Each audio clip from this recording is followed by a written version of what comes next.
3, 2, 1, action. All right.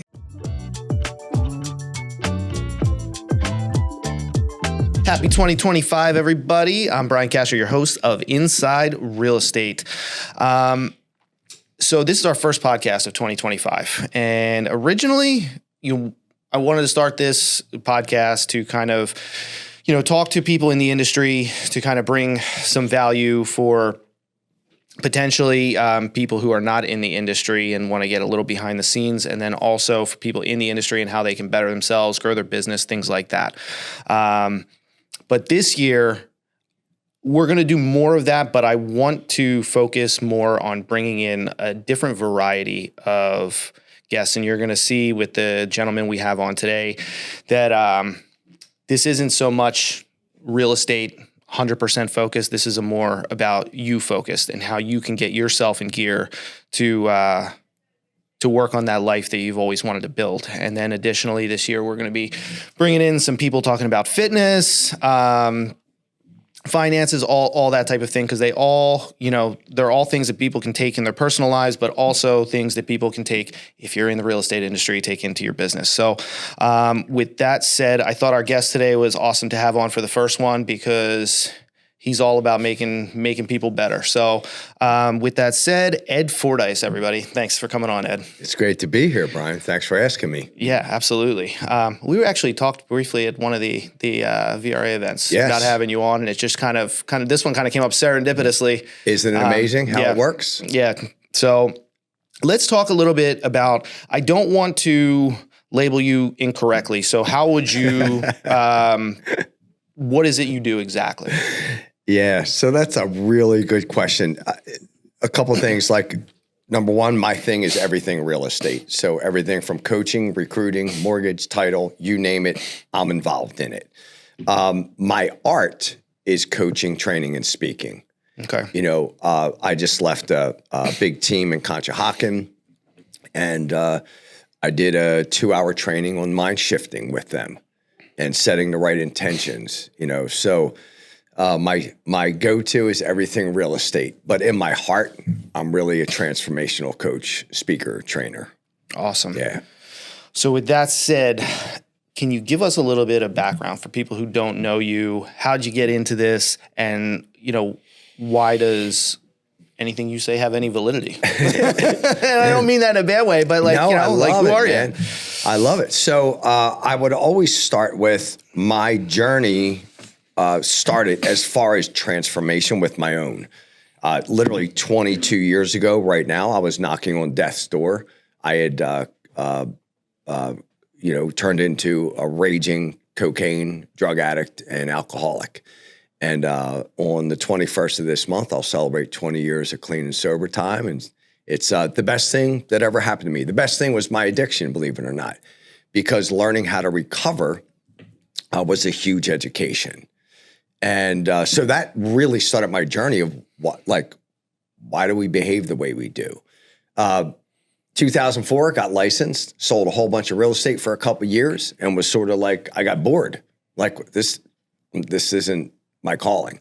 Got recruited by a franchise here in Chester County and fell right into, this is what I'm doing, man. I can impact lives. I can influence lives. And hit it big as a recruiter. At the time was probably ranked one of the best in the country. And I did it in a non-conventional way. I did it all through coaching. Huh. Yeah, it was I'd love to be different, and I don't want to be duplicatable. And That's awesome. But where I learned this, a lot of it was from recovery. In 2004, I did my first Anthony Robbins event.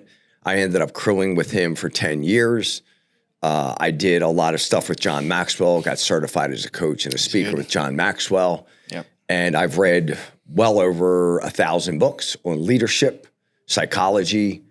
And dude, it's just one of those things, like you have your thing. Mm-hmm. Like I could never do what you do because you love what you do. You're into it. I could tell by the way you were setting things up. You're like, that same with me, man. It's just what I do. It's my juice. It's what gets me going. That's awesome. It's funny you bring up John Maxwell. I'm actually reading his the 5 Laws of Leadership right now, or no, 5 levels of leadership. Yeah. Yeah. He's good. And as time goes on, I hear more and more people bring up his name. How did you connect with him originally? Like, you've met him? Yes. Yeah. So I did, I guess it was 2012. He was starting his coaching certification, and I was one of the first ones to get, the coaching and speaking certification with him in Palm Beach. Went down to Palm Beach. I think it was for 3 days, and got to know him, a little bit more intimately. Mm-hmm. That, to see John Maxwell break down of why he does what he does. And it was a beautiful thing. And, I started looking at this, what I coach and train on, especially with young people. It's like, look at a few people that you really admire that light you up, mm-hmm. then combine them. So the easiest way, I would say, if you took Tony Robbins, John Maxwell, and David Goggins, that'd be a beast. That's sort of the way I like to lead and train and honestly live my life. That's awesome. So the people you work with, right? A lot of them in some capacity probably have to be a leader in their own right? They have to at least be leading their life. Yes. Yeah. So, and then in some cases, maybe even a team, but you're essentially having a leadership role for them. So what does leadership mean to you? Yeah, well, it all starts with leading yourself, leading your family. As Alex Hormozi says, for them to be a leader, they have to be able to point to an undeniable stack of evidence that says they are who they are. Yep. And I have this, again, it's just because I've been doing it for so long. And some of the incredible agents right down the hall here is they're always looking for the next level. And it's that 2 centimeter tweak, that 2-degree tweak. I remember years ago with Mike Cianci, when I was coaching with him one-on-one, I would have him do his listing appointment. Now, he's deciding he wants to lead himself. Therefore, he gets full of humility. Mm-hmm. And he would not mind me saying this. Sure. When I started coaching him, he was probably doing a third of the business he's doing now. And he's not doing the business he's doing now because of me. I asked him, what's the one thing you want to get out of our coaching relationship? Without hesitation, he said, keep me humble. He knew where he was going, man. He knew he was going to be a $50, $60 million producer on his own. He doesn't have real estate agents on his team. But he would sit down with me and we would go over his listing presentation. And I would change I would have him pause after a question. I would change one word in a sentence. I would change him, one word would be I always use this with, somebody doing open houses. Hey, you thinking about buying, selling, or, investing in real estate? There's a big difference between saying that and how long have you had thoughts about selling, buying real estate? And these guys are just open to it. So they're always looking at, how do I take things to the next level? And my job is to look deep in their soul. And I go through a very intense interview with them. So I get to know them intimately so that I can pull that little bit of greatness that's left in them out. Okay. And that's what I love doing, man. That's awesome. Yeah. So leadership, to answer your question, I go on tangents. Yeah, it's great. What is leadership? It's making a decision to have constant and never-ending improvement and to have enormous impact on yourself, your family, your community, and serve at the highest level. Awesome. Well, since you bring up Hormozi, we might as well go right into that. So, undeniable stack of evidence that says you are who you are. I thought that I listened to him too. That one kind of hit me when I heard that the first time too. Break that down for somebody. So, this is the best way to tell a story. This is 2011, 2012. I'll leave the name out of it. There's a guy, he's got the headset on. He's lead generating between 8 and 11 every morning, doing what the gurus say. He is scripted. He's looking in the mirror and smiling, right? He had me fooled so bad that I recognized him at a sales meeting, right? Like, oh my God, this guy's on fire. One day, I decided to look up his production. Now it's October. He had sold 2 houses, and it's October. This is a father with 2 kids. Just so happens when I looked at the production, he was walking by my office. Oh, serendipity, man. And it was, hey, get in here, And this is before I learned about, Alex Hormozi and that. I said, dude, you are the biggest fraud that I know, man. And I'm saying this because I love you and care about you. You're prancing around here like bragging about you're following the model and you're this and you're that and you're winning script. Dude, how are you providing for your family, man? I don't want anyone to ever walk around. I call it having a head-on collision with the truth, with yourself. And being able to point. So if he was who he said, he'd be able to say, I'm doing what I'm doing over here, but I can point to the stack of 24 settlements I've had, or the 36 settlements, or the whatever amount of business he's done. And I don't want, that's the best way for me to describe it. I'd like to say I'm a pretty fit guy.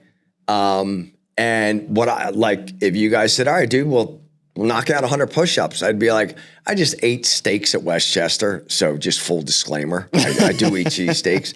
But I'd be like, all right, man, here we go. And I'd rock out 100 push-ups in, I don't know, maybe a minute and 15 seconds, a minute and a half. So I can point to that and go, I am who I say I am.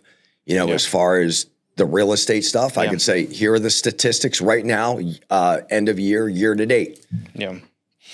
So you were talking about a list you were putting together. You want to start telling us about that list? Yeah. You seemed pretty psyched about it, so I think you got me a little hype about it too. So what's this thing all about? Yeah. So I think for years in our little community here, I was known as like the mindset guy. And about a year ago, I started thinking, what is mindset? What is it? And there's a couple levels here. So I started to realize that mindset is just brain chemistry. That's all it is. And then today I'm doing a training on mindset is a myth. It's actually mind shifting that gets you to a great mindset. So how do we have great mindset?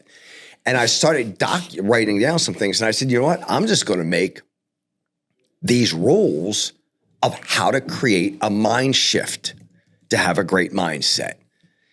And as I was going through the training, by the way, this is like how I choose to operate. Like I will prepare, but I want to be in the like right now, I want to be in the moment. I don't want to be scripted. No. I don't and when I do trainings, I'm the same way. I'm like, I have an idea of what I want to do, but I want to read the energy in the room. When I get there, I want to look around. I want to monitor the conversations that I have prior to the training. So now I can give myself some flexibility of where I want to go and the intensity of it. Sure. So yeah, we started rocking and rolling, and I said, I'm going to make a list right now.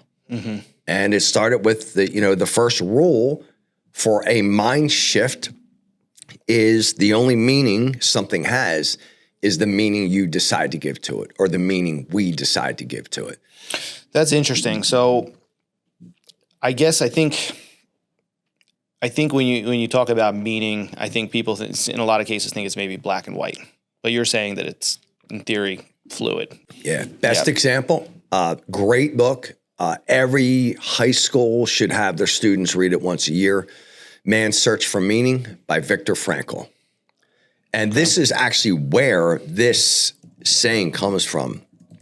He's a Holocaust survivor. And the way that he survived the torture and the starvation and the solitary confinement that he was in was the meaning he gave that was he's alone in solitary confinement. He's in excruciating pain. He's suffering. what a better time to get a great relationship with God. It's just him and God in this solitary confinement. I don't even think he had room to lay down. It was that. Wow. And that's the meaning he gave to that experience. And because of it, he said, that's why I lived. And I believe all of his family members did not make it. And he said, that's why he made it, because he gave everything a different meaning than what everybody else did. It sounds like very similar to the, is the glass half full or half empty? Mm-hmm. So, I mean, is it as simple as that? It can be. And there's like the way I would describe it is make your mess your message. So it could be a lot of things. So there's the meaning, like somebody could say to me, oh my God, like you're a recovering drug addict and that must have been like really, I'm like, that's the thing I'm most grateful for, man. Are you kidding me? Like the meaning that I give to my addiction, is it's the best thing that ever happened to me. Mm-hmm. Certain things that have happened, and we can all point to them, and there's always an option for another meaning that we can give things. Yeah. So, there was, I always share my own, I'm a wide open book, as I'm sure you know, but I was with somebody playing pickleball. And he said, tell me about you. I don't know anything about you. And I said, well, I moved down here after, a failed marriage, after I was married 25 years. And he goes, wait a minute, you were married 25 years?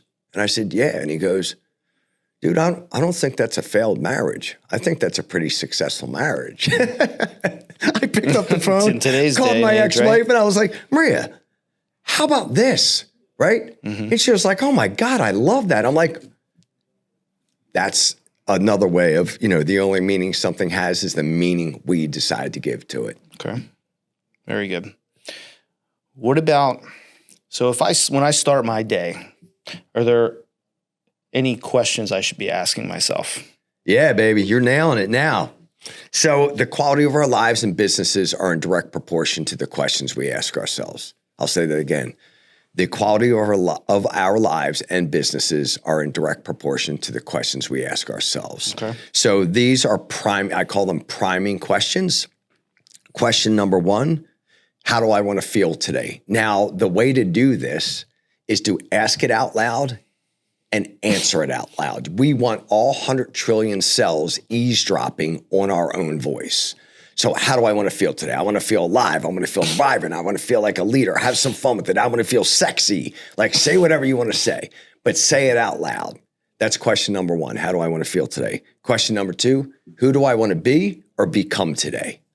All right. I want to be a great leader. I want to be a great father. I want to be a great speaker. I want to be a great recruiter. I want to be a great mega agent. I want to be an even better servant for God. I want to be like whatever your thing is. I want to be. Next question. What do I want to receive today? I want to receive even more miracles. I want to receive $1 million. I want to receive 5 new high-level coaching clients. I want to receive a $20,000 speaking gig. I want to receive. And then the last one is, what do I want to give today? And we all know that the secret to living is giving. So I want to give even more love. I want to give hope. I want to give faith. I want to give my love. I want to give power to people, just whatever your thing is. Yeah. And what that does is it literally conditions our central nervous system, our conscious mind and subconscious mind, because we have a say in how our day's going to go, man. Like, why not? If we can condition and program our mind to do that, game changer. What about for the person who's in a very bad mindset right now and they can't put themselves or are having a hard time putting themselves in the mindset to ask themselves these questions? Because in reality, I mean, like what you're saying is like, okay, how do I want to feel?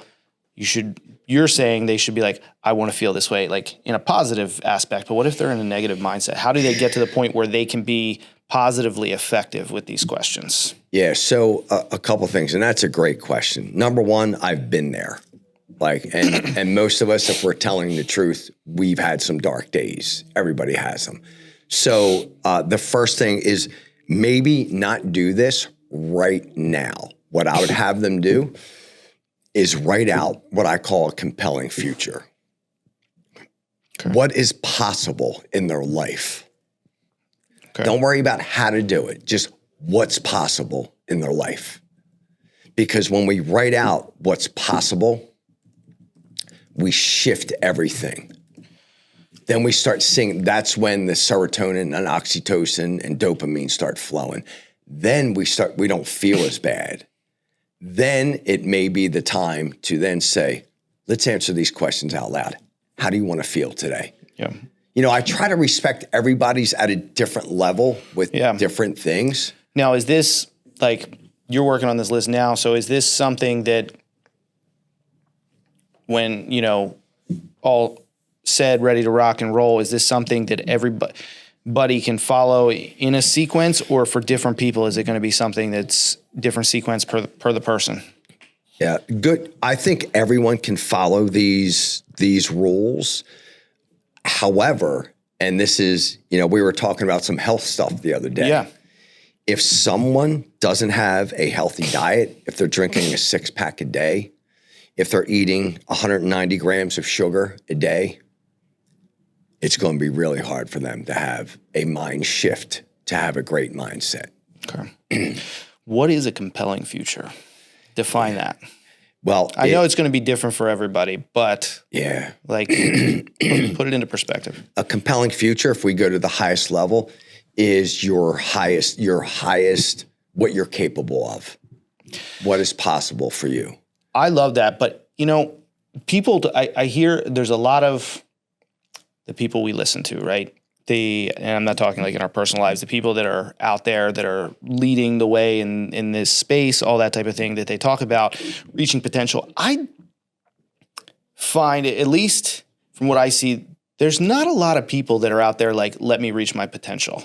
Mm-hmm. Like, why do you think that is? That some people just have, like, I look at a lot of people and know they have potential to the moon, and they have no desire to strive for it. Mm-hmm. And they just get comfortable, and that's it. Why are so many people like, and maybe they're not even, arguably to them, maybe they're not even unhappy. Why is it that so many people don't feel the need to chase their potential?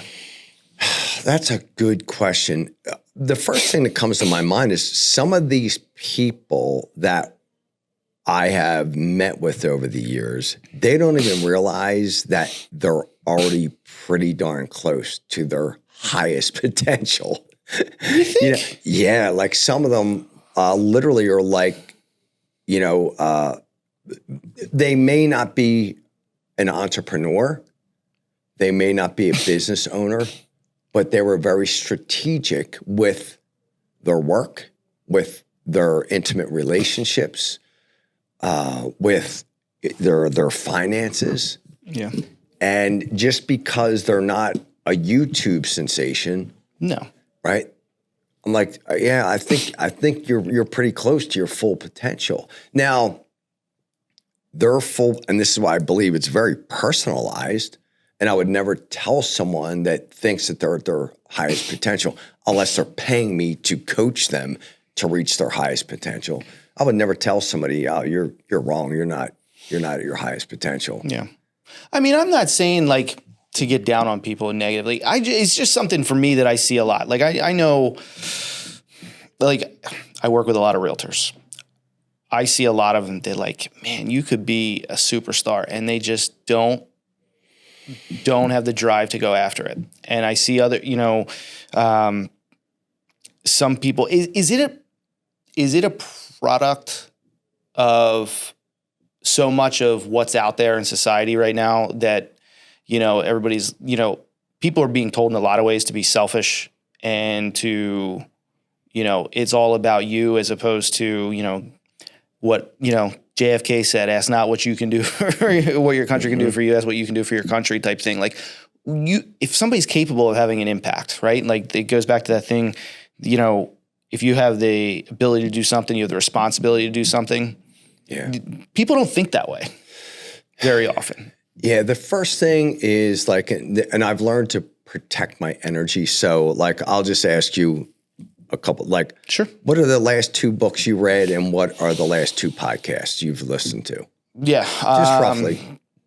An episode of Patrick and David podcast, just home team, just general current event stuff. And I am listening to, Chris Williamson, Modern Wisdom. He's done a lot of this stuff you see from Alex Hormozi. He's doing a podcast with this other guy.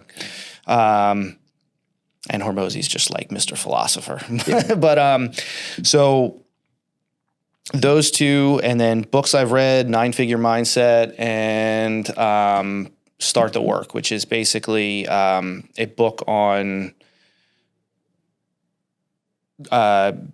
basically working with your team to get the most out of them. And a lot of that's to do with getting the business goal, getting the employees to align their goals with the business. Very cool. So it's kind of, a lot of what I'm doing is very business focused right now. But I find even so much of it, there's always something you can take into your personal life. Yep. And just the fact that you rattled them off very easily, I know everything I need to know about you. Almost. Now, if you were to say, well, I read Harry Potter, I'd be like, we don't have really a whole lot in common, man. And we're and you go live your life. Maybe that's, yeah. But we're not going to align. Yeah. And the other question skipped my mind that you had brought up.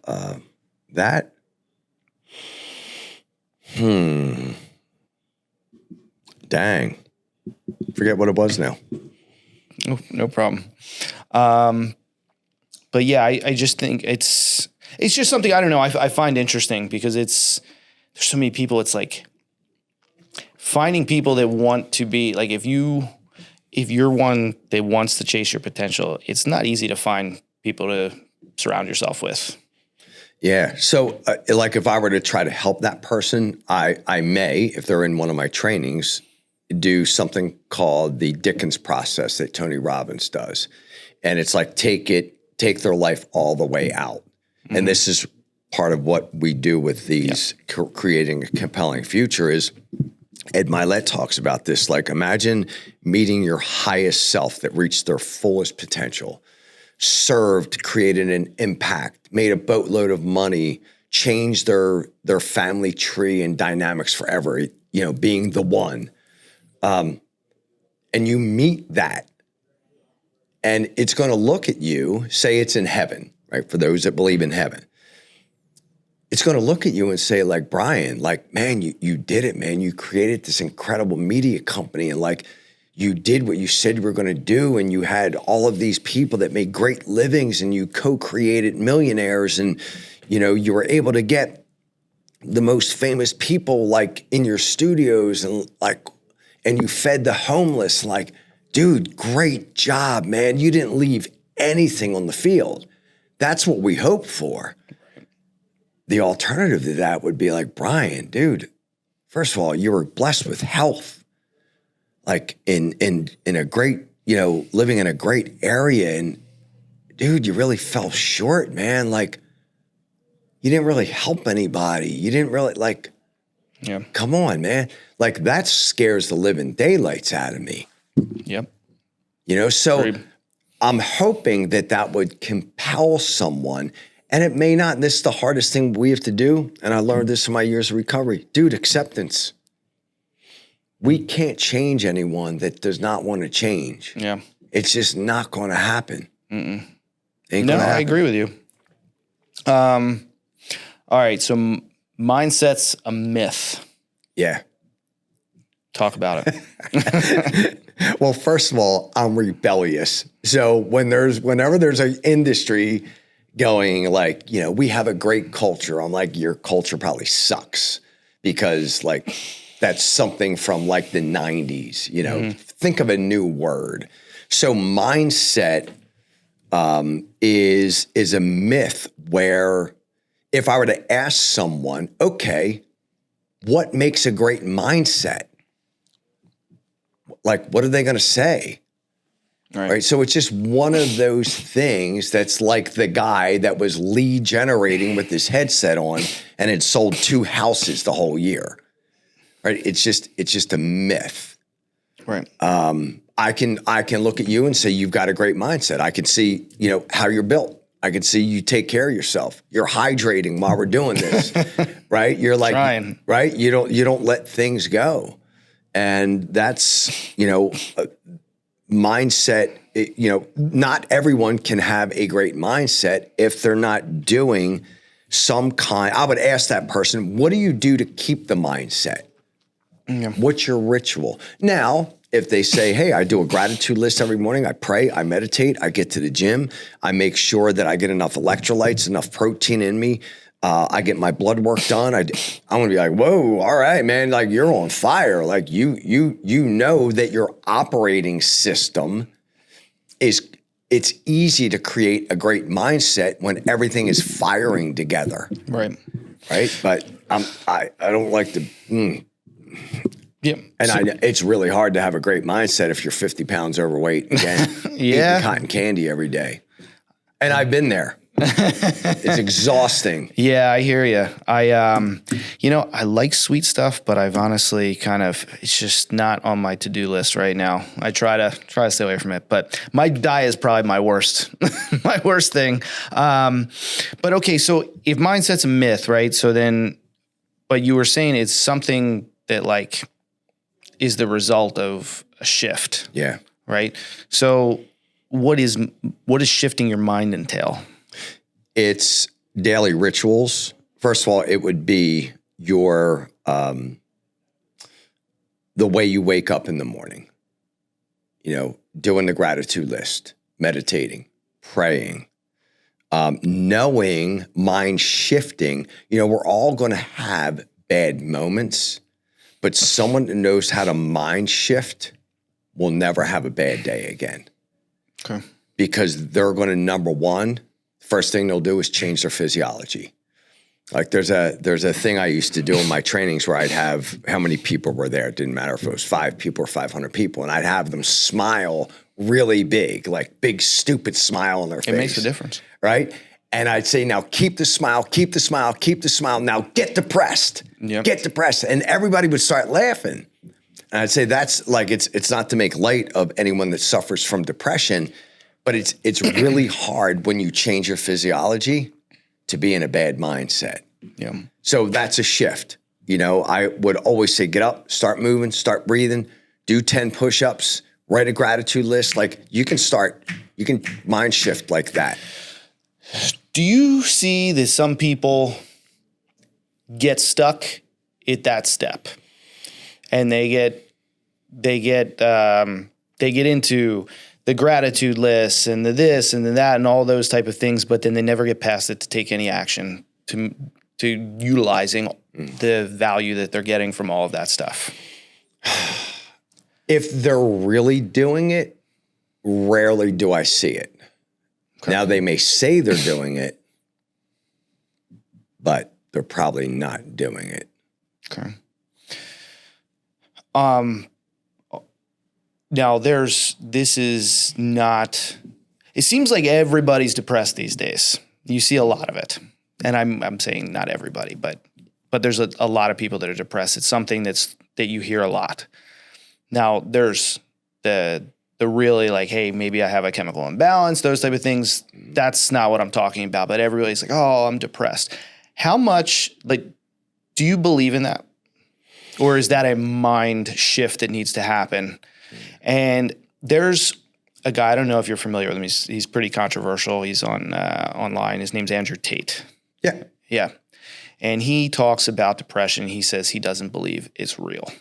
And he also puts the caveat that he's not talking about the people who have a real problem. Clinical. Yes, yeah. Clinical. But he says he equates it to like, if I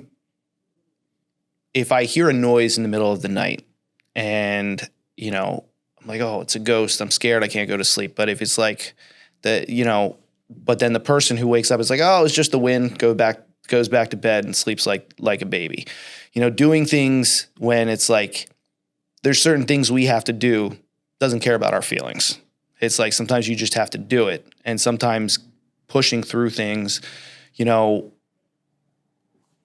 is, regardless of, because it's your responsibility, regardless of if you feel like doing it, can kind of get you past that. He talks about blinking and curing your mind.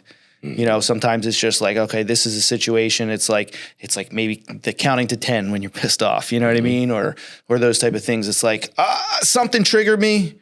We blink and I cured my mind, and you just move, you pop back into the right mind state. Like, what are your thoughts on that?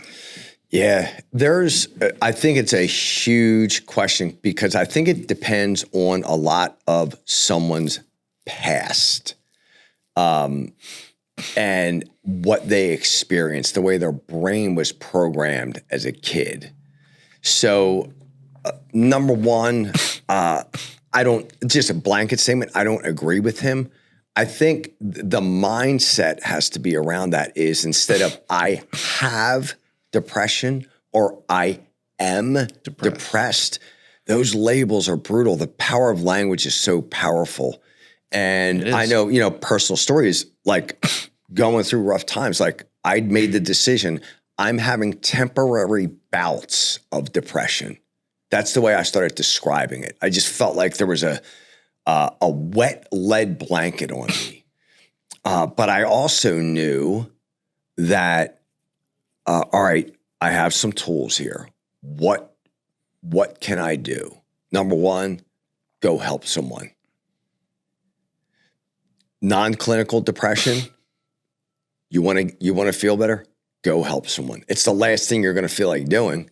Yeah. But go help somebody. Number two, get moving. Number three, get some good nutrition in you. So I do believe in it, but do not become prey to it. Do not become a victim to it. It's not easy, man. But what's the alternative? Right. To live a crappy life? But what happened? But even you just used you even said I go through bouts of being depressed, or so can't that just be looked at, like maybe talk about shifting, the mindset? Can't it just be looked at like, I'm having a shitty week, you know what I mean? It's like, I'm not, or a shitty month, and not let it, like, because so many people are so quick to slap a label on something, and then it's almost like something they lean on. It's like, oh, I'm anxious. No, you're stressed out. Everybody's stressed out, And I think it's,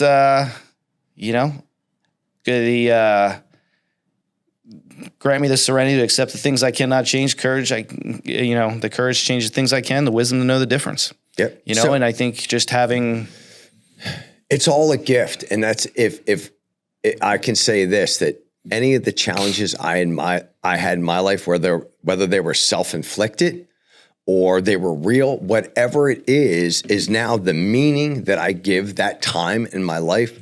It's like another gift. Like now I have no problem saying to somebody, you're struggling. Oh, you feel depressed. Like, do you want to blow your brains out? And most of the time they're like, no, I don't. And I'm like, all right, you're not depressed. You're just having a shitty day. You're having a shitty week. Right. Right. And it's the reason why I don't, I take like, for what it's worth, I years ago, I severed my kidney in the first quarter of a football game and played the rest of the game with a severed kidney, like bleeding internally. Wow. So when I look at, like, am I tough enough? I'm pretty sure I'm tough enough.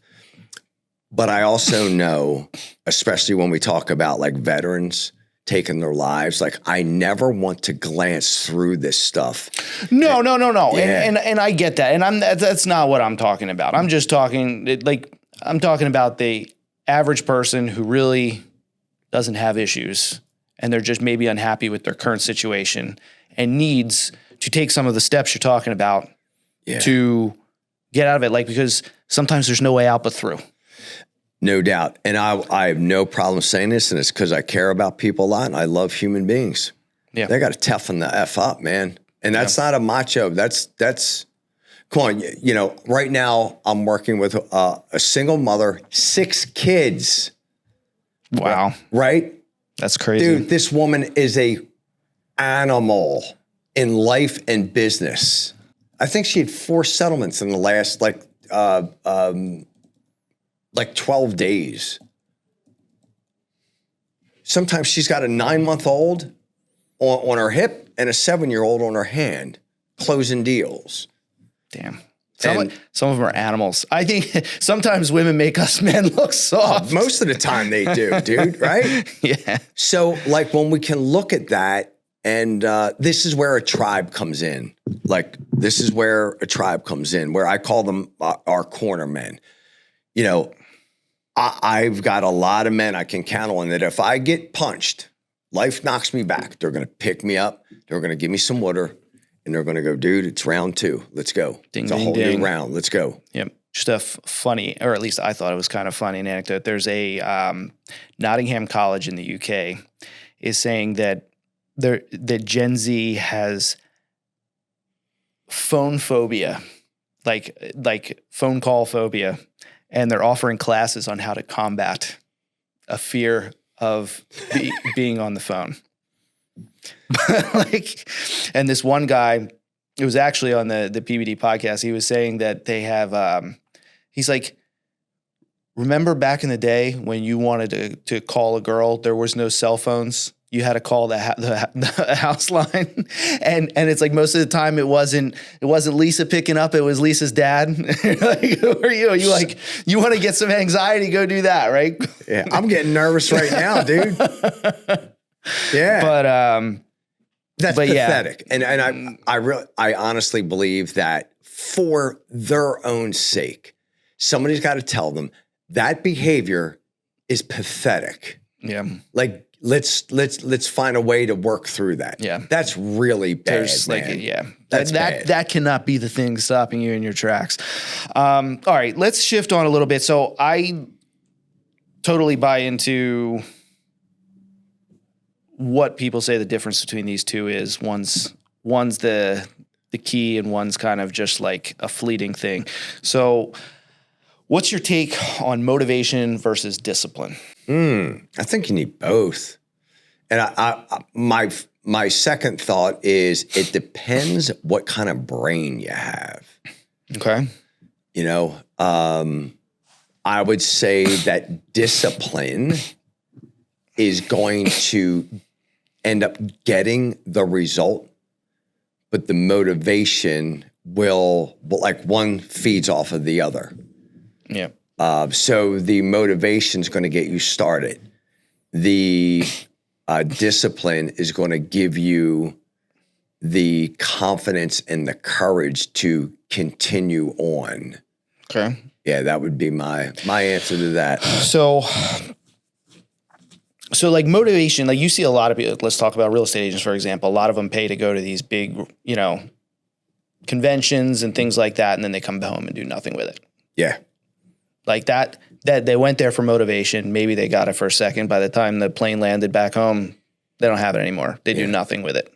And they continue to do this. This is a repetitive cycle. Yeah. But the ones that are disciplined, like at least from what I know of him, like a Mike Cianci, that guy is disciplined. That was one of the biggest things when we had him on the podcast. It's one of the biggest things that he talked about. Yeah. He's like a pretty boring guy, but this is what I do. And obviously, it's working for him.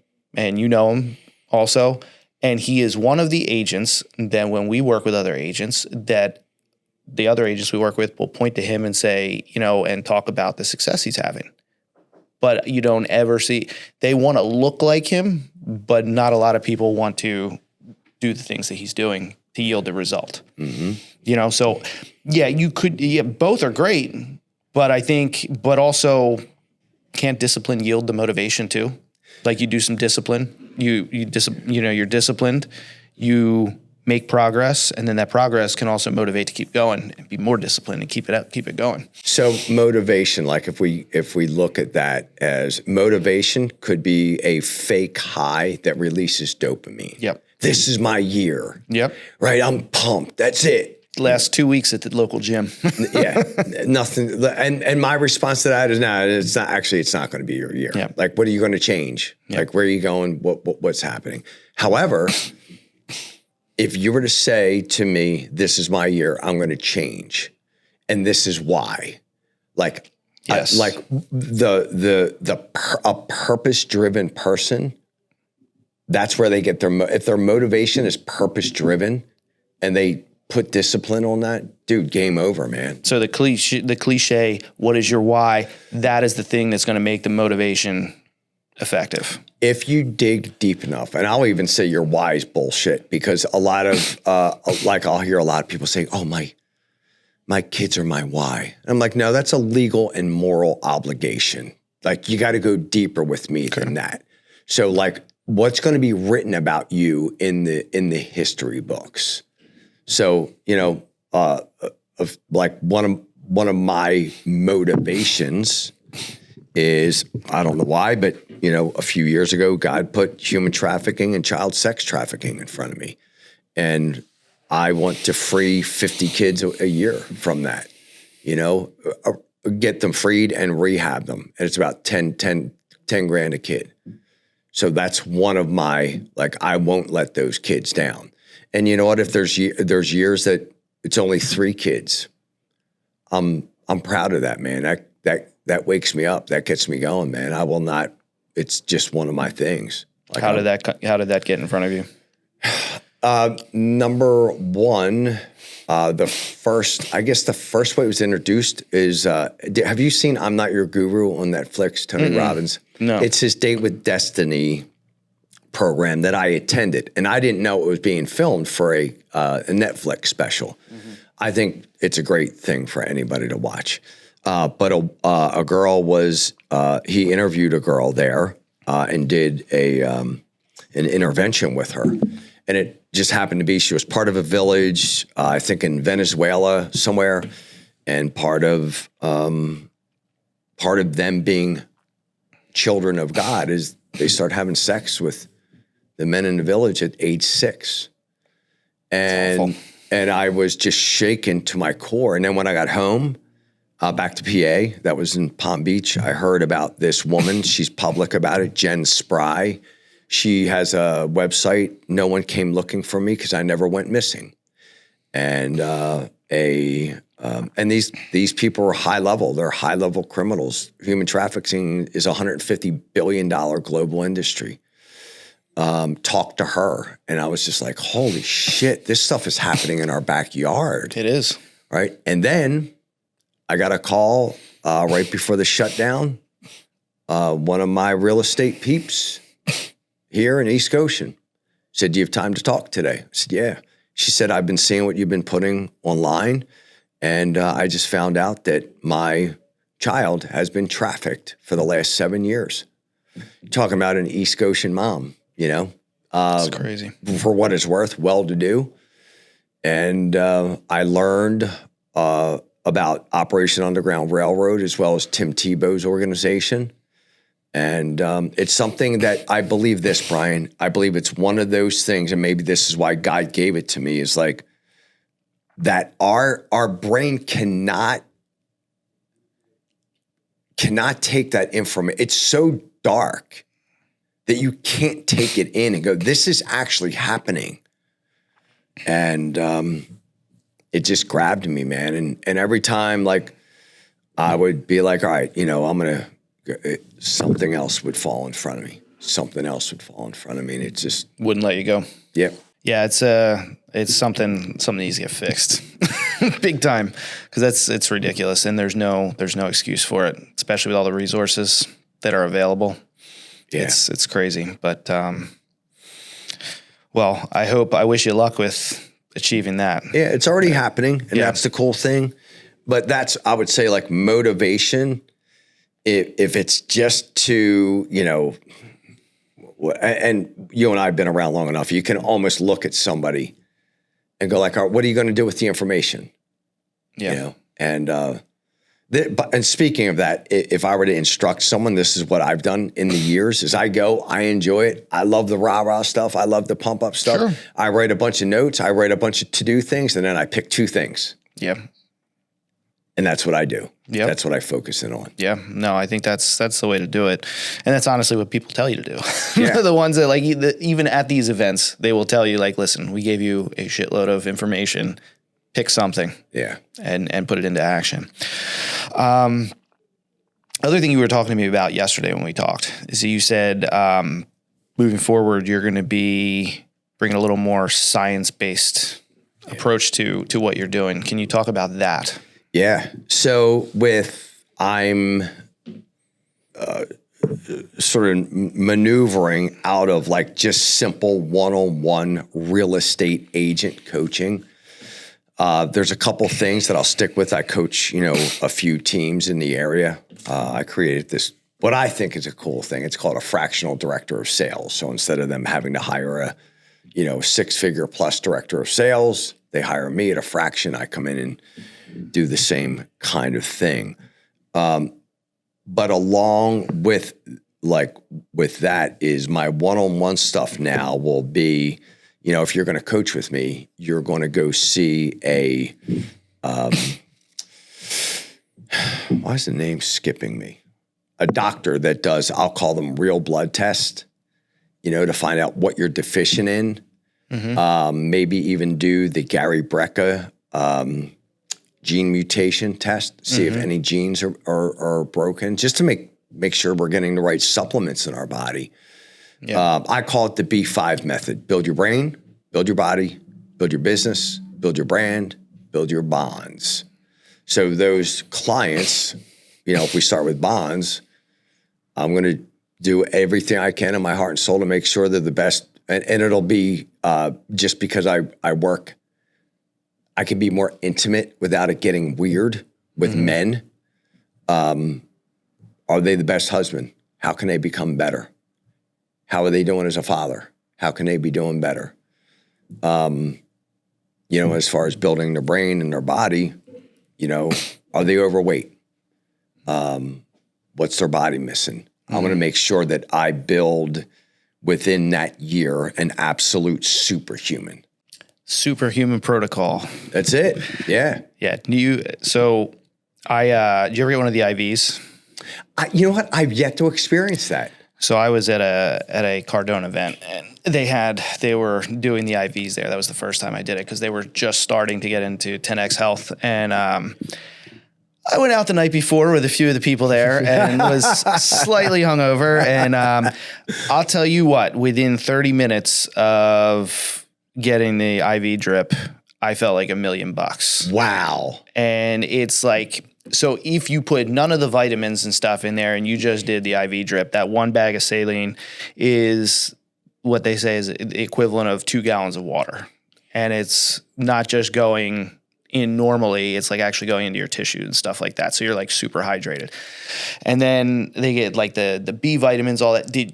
So when you do the B vitamins, you get this. So it's going into your arm and you'll taste, it tastes like Flintstones vitamins in your mouth. Okay. It's freaking neat, actually, when they start putting that in there. And then you can get all sorts of different additives and stuff in there. But the Myers cocktail is probably one of the most popular ones. That's a good one. But like I would say probably for about a week to a week and a half, depending on how deficient you are in hydration and everything else, you'll still feel it. But like you feel like $1 million. It's noticeable. Like definitely recommend that to anybody. There's a local place around here, Restore. I'm sure they have place. They actually have 10X Health down near you, don't they? They don't have it everywhere. I think it's on the other coast. I think it's in Orlando. I think. Okay. Yeah. Yeah. They have, but then they have all the red light and all that stuff. I mean, that stuff's awesome. That's a lot of people are into. I'm into the physical stuff. If it's physical and it's science and it like sounds like it makes sense. Mm-hmm. I'm into it. And one of the things obviously you know about this. One of the things that I love about the superhuman protocol is that it's science and tech based, but it's based around our physiology and nature. Because it's oxygen, red light, and magnetism, right? So naturally, like we walk around with shoes with rubber soles on. And so we don't get that natural connection with the earth that we would normally get from doing that. But so they have this PEMF mat, which basically it cleans out like the crap that we get from having our phone up against our ears. Yeah. And they describe it as like our red blood cells, right? That they have, that's where we take in oxygen. And on a regular basis, our red blood cells look like a roll of quarters because they're all like stagnant and hooked together. Mm-hmm. And so the surface area that can take in the oxygen is limited. So what this does, and you could do it naturally by walking around barefoot. I don't know if I'd do it this time of year around here, but gotta move to Florida. Yeah. But it basically separates the red blood cells. So now you have more surface area that you can take in more oxygen, right? So you start with that, and then you go into oxygen. So the tech-based version that 10X Health or one of these places would do is they hook you up to is at 90 liters of or it's like 95% pure oxygen. It's like 100 gallon tank or whatever it is. And you suck that in while doing like moderate activity. You could naturally substitute that by doing like Wim Hof or something like that. Yeah. The Wim Hof method. Mm-hmm. And then the red light, which is basically what it says, like, so you free up your body to accept the oxygen, you add the oxygen, and then the red light shoots the oxygen into your cells, right? Naturally, that red light, the natural equivalent is that sun that we get before the sun comes above the horizon. So that's that early morning beach walks, or it's a good reason to get up early. Dude, you really explained that thoroughly because I know of that, and I ground almost every day with bare feet. Yeah. I also have a grounding mat for my bed. But I love, here's the deal, like whether it's this mind shifting stuff or it's what you like, this is like, if we have an opportunity to live an extraordinary life and in an extraordinary state, why not, man? That's why I was asking you earlier. Why not? Yeah. Some people stop so short that it's mind boggling to me. And that might be something for me, because I can literally think of 3 people right now that actually do really well in our space that have absolute horrible attitudes and mindset. Mm-hmm. And just like you have a choice here. Like, why are you choosing that way? And again, dude, if you knew me 22 years ago, you wouldn't believe that I smoked, drank, did drugs. I was still I think a pretty good guy, but you would have been like, why? I know this Ed. I can't believe he was that way. Yeah. So that's why I always pray for the miracle and give some people their space, because maybe that part of their story not changing at that moment is part of their story. True. Right? And it could save someone else's life or help someone. So I just want to see everybody live a vibrant life, you want to see them kick ass. Yeah, for sure. Totally. Well, we're coming up towards the end, Ed. I think it is important. Like, again, I'm very glad we were able to do this today. And I think it's a good way to start the year. Hopefully we catch some people while they're still motivated for another couple of weeks. But I think there's just something like, people say you're enough, and I get why they say you're enough. I understand that, and that's not to take away from the concept behind that. But I think there's always, if we're moving in the right direction, we're not at our ultimate self yet. And there's still room to grow and room to change. And I think people, before they get into a rat race, because I know this time of year people are in a generally optimistic, mindset, that I think it would just be awesome to see more people just kind of go at it, and be more disciplined. Take the motivation you have and use it to build the discipline and take all of those good things in there. And I think what you do is super important. And I'm sure you applaud the people that you work with, because they're pushing for more. They're my heroes, man. Yep. They thank me. I'm like, no, man, I thank you. Are you kidding me? Yeah. To be able to witness what you've done in the last year, the last 2 years. Totally. I get to witness. I've got a front row seat, man. It's freaking awesome. That's awesome. And I can tell you like what you do. Love it. Love it. Yeah, yep, totally. Absolutely. One thing that we ask all of our guests at the end is, if you wouldn't mind, send us off with a positive message to the world. You already have greatness in you, man. Get quiet. Ask whoever you believe in created you to guide you, lead you, and show you. It's already inside of you. It's not outside of you. Grab a mentor, grab a coach, and go to work on why were you created. The 2 most important days of our lives are the day we were born and the day we figure out why. I love that. Yeah. Ed, thank you very much. Great being here, man. Cool. That's it. Cool.